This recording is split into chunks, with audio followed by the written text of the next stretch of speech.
Okay. So we just finished our blog post assignment, and I'd like to kind of take the opportunity of being doing online teaching to kind of get you guys to continue creating online resources, essentially.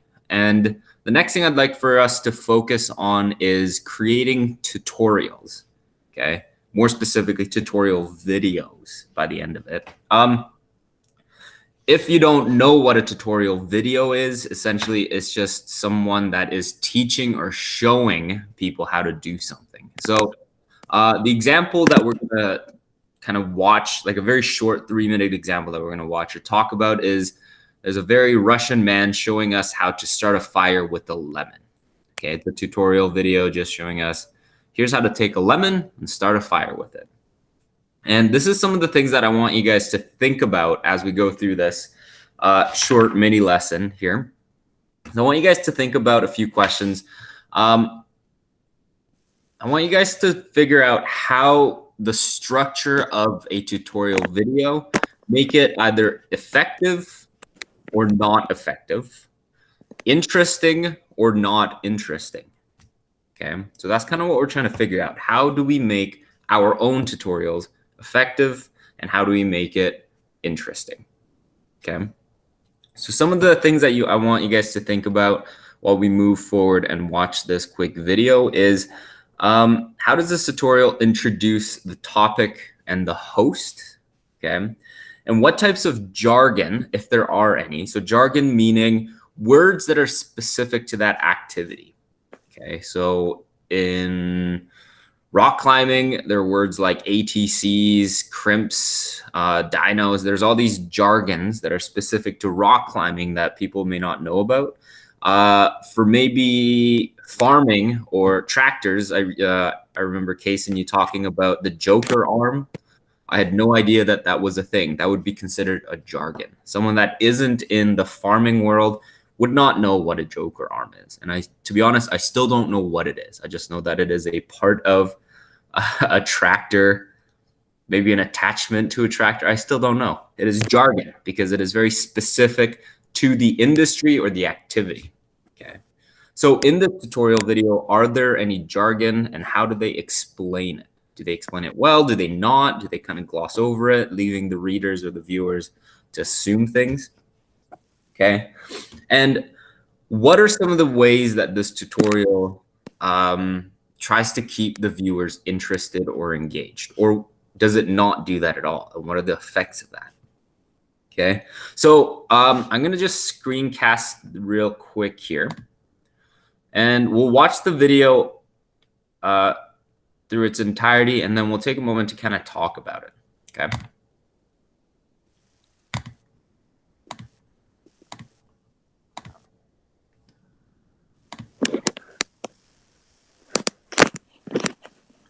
Are you able to see this? Yeah. Okay.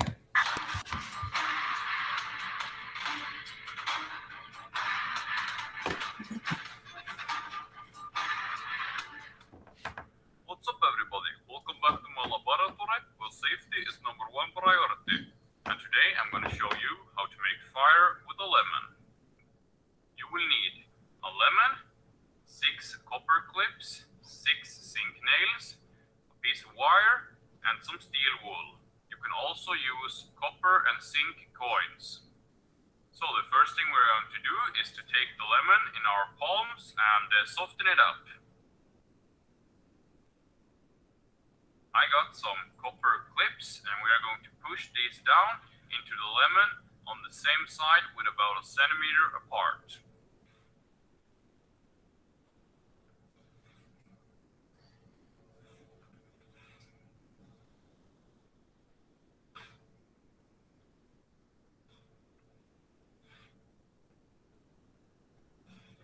And now we're going to do the same thing with the zinc nails on the other side.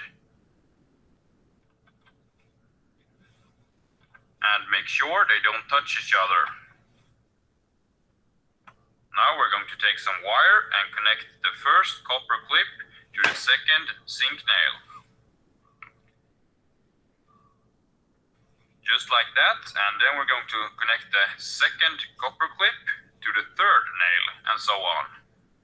This will create a reaction between the copper and the zinc that will create electricity. Now we're going to connect a wire to each side. The zinc nail will be minus and the copper clip will be plus.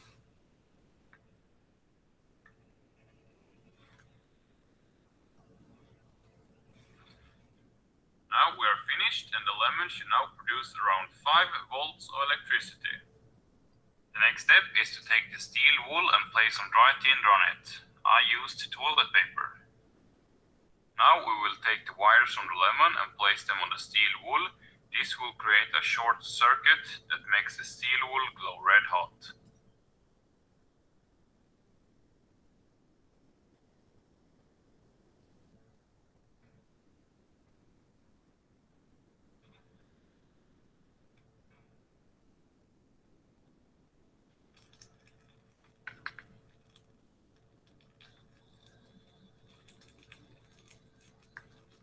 Thanks for watching. I hope you enjoyed this video. Please share it and subscribe. And if you want to support me to help make these videos, I have a Patreon account where you can donate your given amount. And it will be a link in the description below. And also leave this video a thumbs up. And I'll see you in the next one. Take care. Bye-bye.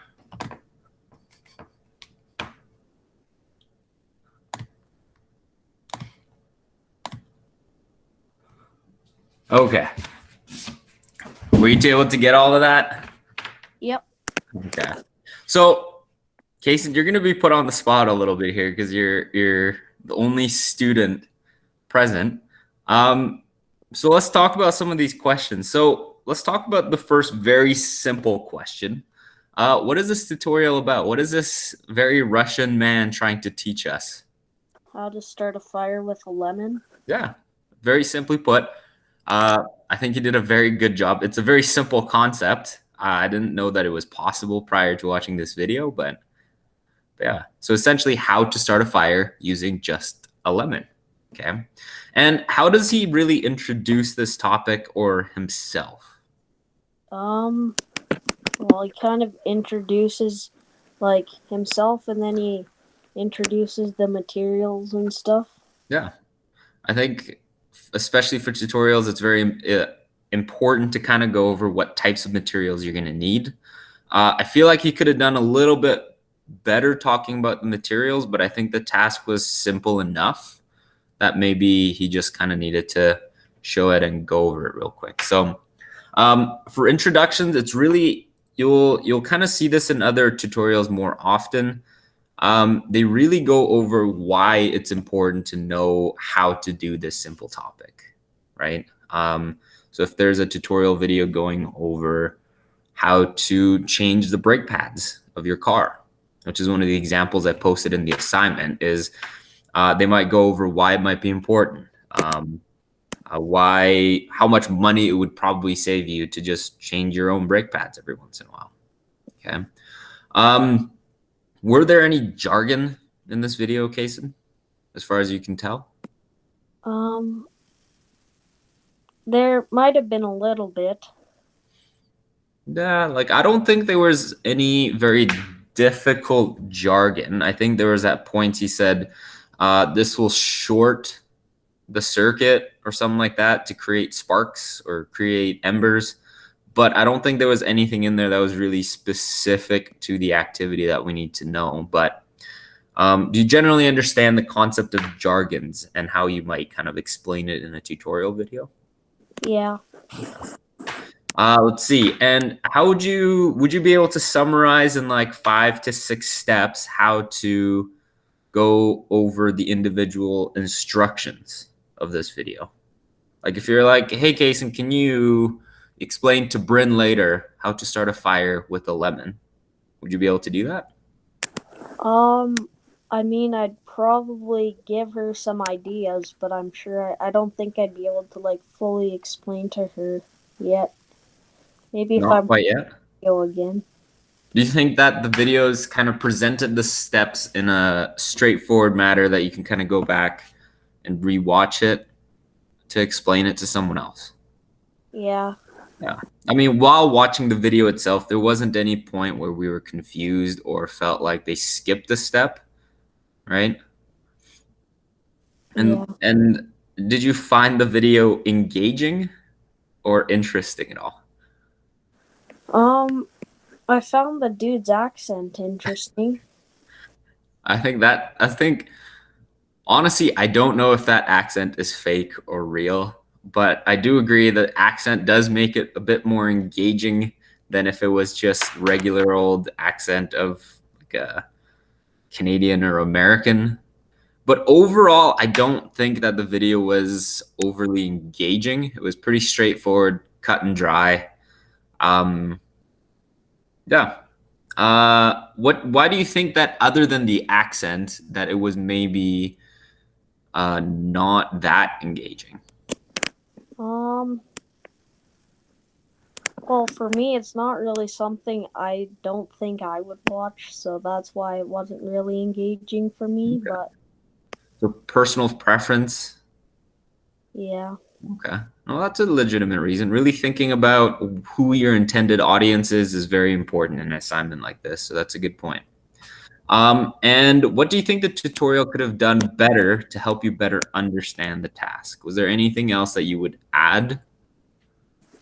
he could have explained, like, instead of just telling us copper clips, like, instead of like using examples of copper clips, like, instead of just saying copper clips, maybe instead of he's saying you could just use toilet paper, maybe you could have explained more materials that you could have used or something like that. Mm-hmm. I mean, one of the things that I was wondering was, it seemed like he was using like duotang clips or something like that. Maybe he could have explained where to find the materials, right? Well, couldn't he have also just taken a piece of wire if you don't have that kind of stuff and you wanted to just make it at home? Because I just thought the engaging part, hello, he created fire. I'm a bit of a pyro. I like that. And I forgot this is being recorded. Oops. But if you just took the little pieces of it, because you stripped a wire, he used things that he had. But most people don't have those little things unless you're making one of those dolls that the arms and legs move. Yeah. Do you know what? Like that's, he could have easily, like Kason, you probably have a piece of wire at home that you could have stripped and put the little pieces of wire in a lemon and it might have worked the same. Do you think? Yeah, I have tons of I forget what it's called in the shop. We bought it pre-stripped. It's like scrap stuff. And I guess that's what I was wondering, because that's what we have more at home as opposed to the other stuff. The lemon, not gonna lie, I'd consider trying it just because I think it'd be funny to do at lunch one day, just to show that look what I can do. The pyromaniac Mrs. Delanoy. A little bit. So yeah, I think you guys bring up a really good point. I think providing alternatives, especially for equipment, is a very good idea. Hey Ryan, just by the way, we're finishing up, but we're also recording. So don't say anything that'll incriminate yourself too much here. Okay. All right. So yeah, you guys bring up a good point. Providing alternatives for maybe equipment is always a great option in a tutorial video, and that's something to think about. One of the things that I thought about while I was watching this, especially for something like this, is while this isn't the most dangerous thing to be doing, but it's always good to kind of give your viewers something to consider in terms of safety. I watch a lot of videos on how to do certain things in rock climbing, how to build 2-to-1 pulleys and stuff like that. And typically, I really appreciate it when the tutorial videos kind of provide you with the different types of risk that you need to consider and at what points you might be worried about doing certain things. So in a video like where you're starting fire with electricity, okay, no matter how low the voltage, it might be nice for them to just go over what are the basic safety measures that you need to take. Okay, not all tutorial videos are going to need safety sections, but if it is something that you're going for where there might be some dangerous aspects to it, it is something you should maybe consider going over what might be the dangerous portions and what are some safety considerations that you need to make in this video. Okay. Do you have any questions here? Not really. Okay. So essentially the assignment for today is essentially what we just did. There's going to be, you can really choose any 2 tutorials. You can go out and find your own, or I've provided 2. Doesn't really matter. As long as it's an actual tutorial video, I don't really care which videos they are. And for each tutorial, I have about 6 questions. So 12 questions, watch 2 tutorial videos, and all that's available on the Google Classroom classwork section. Okay. So there's nothing too complicated today. All I want you guys to do is just start thinking about what a tutorial is and what makes an effective tutorial or a boring tutorial. I want you guys to start thinking about what you might create as a tutorial video. Okay, so that's all I have for the lesson. I'm gonna actually just stop recording here.